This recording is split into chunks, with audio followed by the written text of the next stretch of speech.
ಸಿದ್ದರಾಮ ಮತ್ತು ಹನುಮಪ್ರಭುಗಳ ಬಗ್ಗೆ ಮಾತಾಡ್ತಾ ಅವರ ಭಕ್ತಿಯ ಸ್ವರೂಪ, ಅವರು ಮಾಯೆಯನ್ನು ಕಂಡಂಥ ಸ್ವರೂಪ, ಅವರು ನಮ್ಮ ಷಟ್ಸ್ಥಲ ಸಿದ್ಧಾಂತವನ್ನು ಯಾವ ರೀತಿ ಕಂಡರು ಅನ್ನೋ ರೀತಿಯಲ್ಲಿ ಬಹಳ ಸಮಂಜಸವಾದ ರೀತಿಯಲ್ಲಿ ತಮ್ಮ ಮುಂದೆ ಪ್ರಸ್ತುತಿಯನ್ನು ಪಡಿಸಿದ್ದಾರೆ. ಅವರು ತಮ್ಮ ಸಮಯದೊಳಗೆ ಅದನ್ನು ಮುಗಿಸಿದ್ದಾರೆ. ಆಮೇಲೆ ರಾಜಶೇಖರ್ ಜಮದಂಡಿಯವರಂತೂ ವಚನ ಸಾಹಿತ್ಯದಲ್ಲಿ ಒಂದು ಭಾಳ ದೊಡ್ಡ ಹೆಸರು, ವಚನ ಚಿಂತನದಲ್ಲಿ ಬಹಳ ದೊಡ್ಡ ಹೆಸರು ನಮ್ಮ ರಾಜ್ಯದಲ್ಲಿ.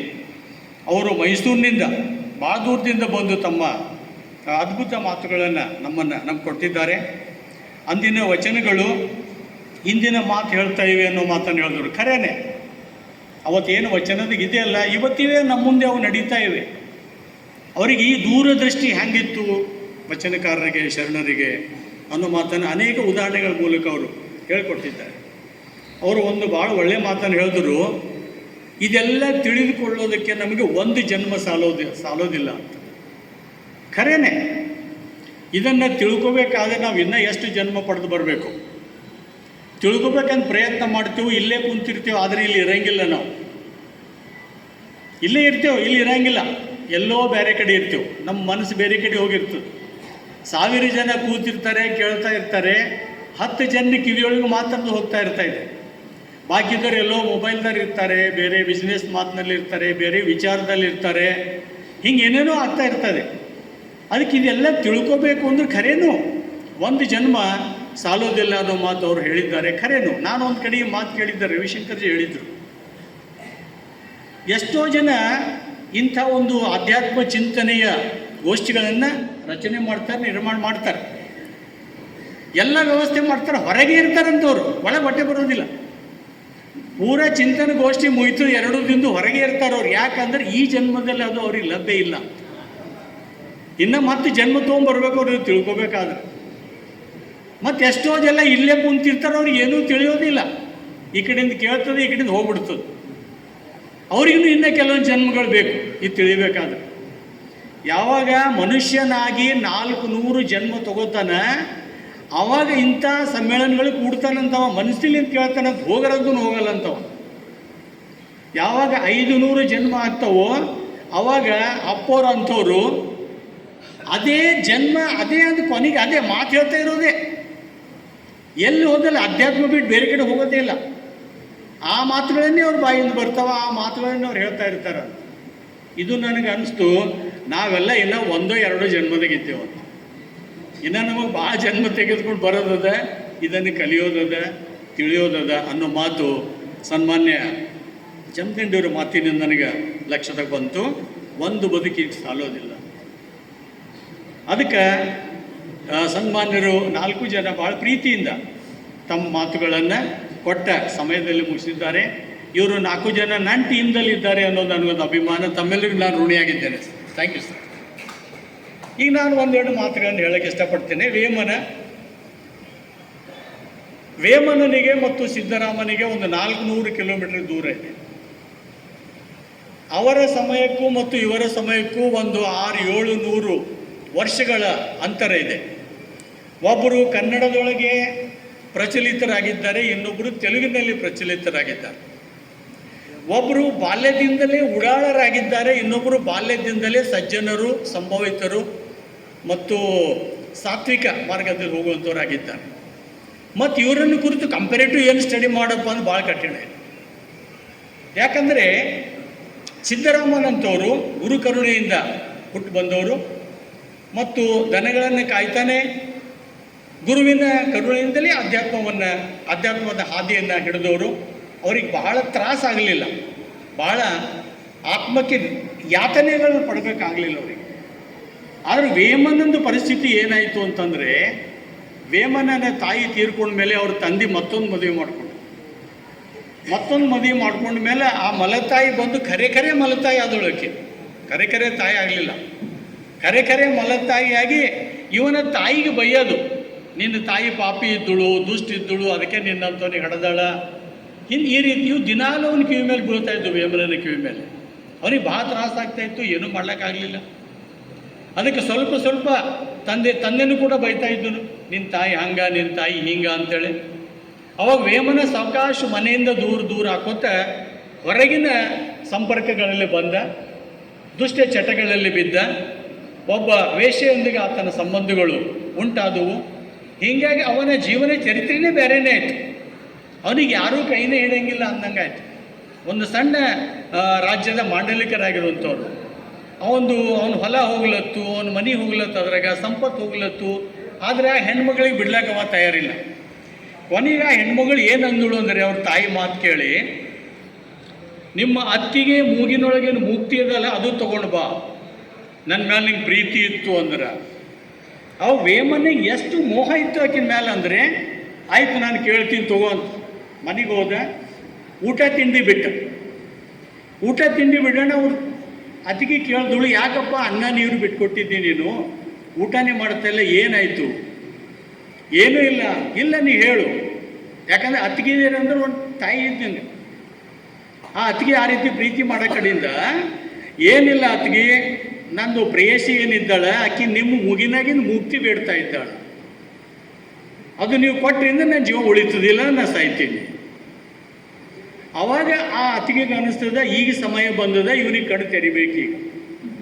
ಈ ದಿನ ಎಷ್ಟು ಓಡ್ಲಿ ಅಂತ ಬಿಟ್ಕೊಟ್ಟಿದ್ದೆ, ಈಗ ಇವನು ಕಣ್ಣು ತೆರಿಬೇಕು ಅಂತ ತಿಳ್ಕೊಂಡು ಅವನಿಗೆ ಕುಂದಿರ್ಸ್ಕೊಂಡಳು, ಮೂಗಿನ ಕಟ್ಟಿ ತೆಗೆದಳು, ಕೈದಾಗ ಕೊಟ್ಟಳು, ಇದು ನೀವು ಒಯ್ದು ಕೊಡು ಆಕೆಗೆ ನಿನ್ನ ಪ್ರೇಯಸಿಗೆ. ಆದರೆ ಆಕೆ ತೊಗೋಬೇಕಾದ್ರೆ ನೀನು ಯಾವ ಪಲ್ಲಂಗನ ಮೇಲೆ ಕೂಡ್ತಲ್ಲ ಆ ಪಲ್ಲಂಗ ಮೇಲೆ ನೀನು ಕೂಡಬೇಕು, ಆಕೆ ಬೆತ್ತಲೆಯಾಗಿ ನಿನಗೆ ಸುತ್ತೊಡಿಬೇಕು, ನೀನು ಅದನ್ನು ನೋಡಬೇಕು. ಅವಾಗ ಈ ಮುಕ್ತಿ ಕೊಡ್ಬೇಕು ಆಕೆಗೆ.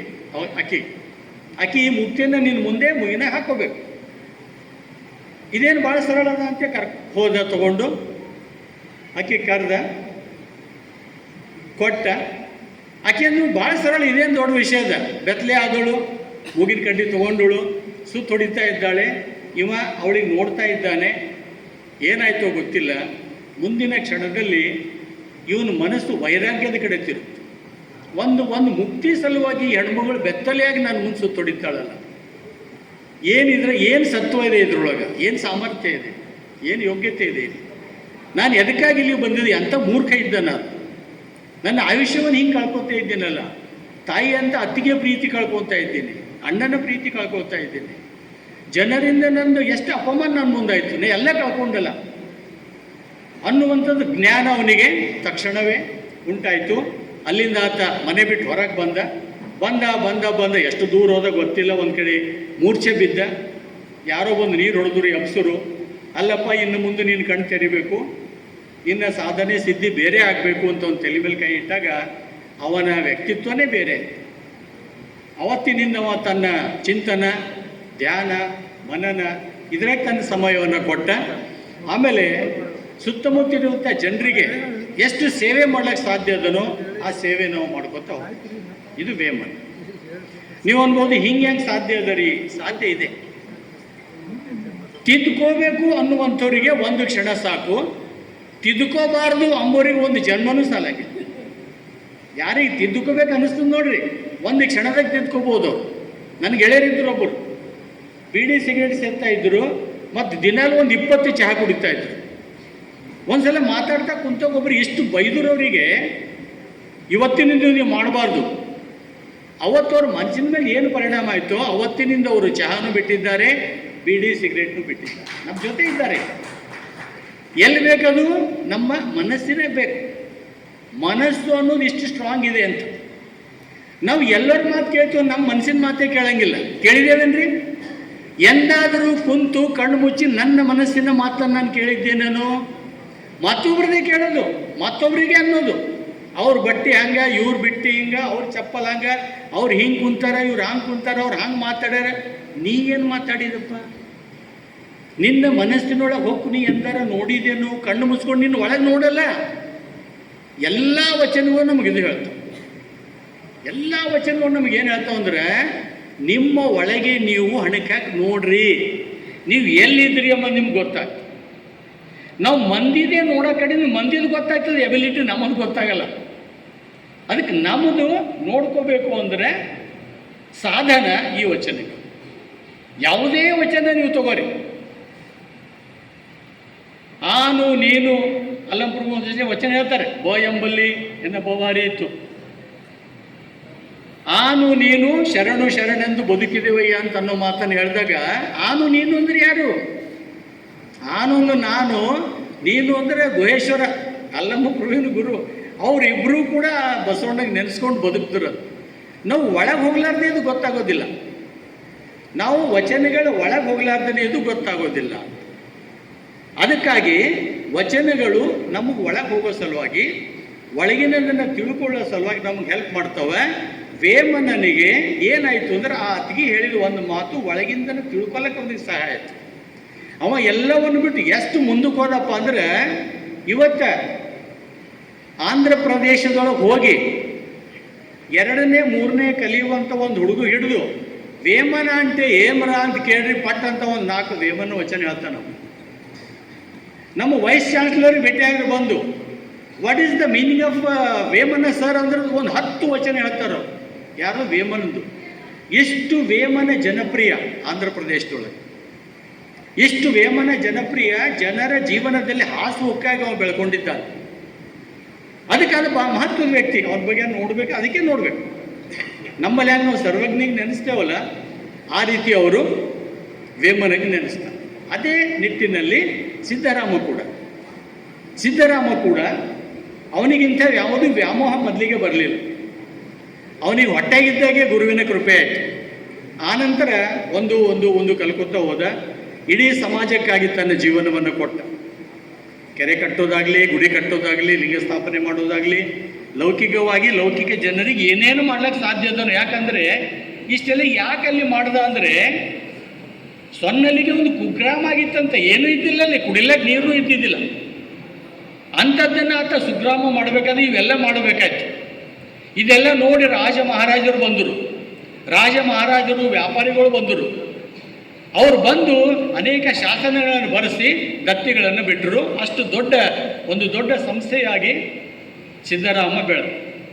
ಅಲ್ಲಮ್ಮ ಪ್ರಭುವಿನಿಂದ ಸಿದ್ದರಾಮಗೆ ತಿಳಿತು, ಈ ಸಂಸ್ಥೆ ಕೊನೆ ತನಕ ಹೋಗೋದಲ್ಲ, ಇದು ಇಲ್ಲಿಗೆ ನಿಲ್ಲುವಂಥದ್ದು. ಇನ್ನು ಒಳಗೆ ನೋಡ್ಕೋಬೇಕು, ನಾನು ಹೊರಗೆ ನೋಡ್ಕೊಳ್ಳಿ ಸಾಕಾಯಿತು, ಇನ್ನು ಒಳಗೆ ನೋಡ್ಕೋಬೇಕು ಅಂತ ಯಾವಾಗ ಸೊನ್ನಲಿಗೆಯಿಂದ ಬಸವ ಕಲ್ಯಾಣಕ್ಕೆ ಬಂದ ಸಿದ್ದರಾಮ, ಅವಾಗ ಒಳಗೆ ನೋಡ್ಕೊಳ್ಳೋಕ್ಷ ಅದ್ಭುತವಾದಂಥ ಮಾತುಗಳನ್ನು ಆತ ಬರ್ದ ಅಂತ ಅನ್ನೋದು ಇಲ್ಲಿ ಎಲ್ಲ ನಮ್ಮ ಸ್ನೇಹಿತರು 2 ದಿನಗಳಿಂದ ತಮ್ಮ ಮುಂದೆ ಮಾತಾಡ್ತಾ ಇದ್ದಾರೆ.